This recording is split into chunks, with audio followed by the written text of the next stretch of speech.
We're often asked what's a favorite project you guys have been working on recently, so we decided to make a video to tell you about our favorite project from 2024. There's a church in Ohio that every Halloween they do an outreach event. In the Halloween weekend, they have it be like kind of like a spooky service sort of thing. And part of the service, they do a choose your own adventure video series.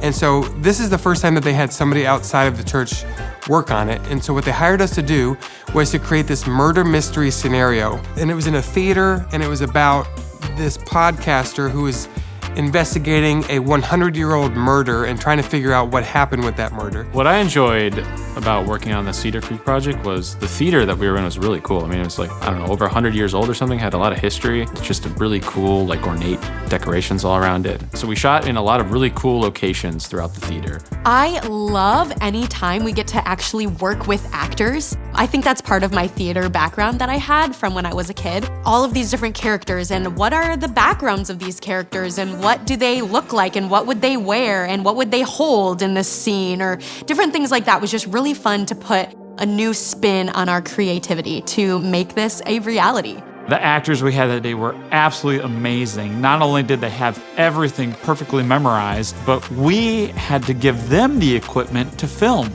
So our podcaster had to carry the camera and do all of the shots herself and be on her spots, and she nailed it. We didn't do like multiple cameras very often. We just had one camera, and it was the podcaster's camera. So we had to figure out how to hide the crew because we needed 360 degrees that she could be able to move and see, but we could still monitor the shot and give her direction and stuff. Usually we set up a shoot, and if you can see, everything gets put in place and it stays there, and we might have different people come in and talk, but we had to be completely mobile.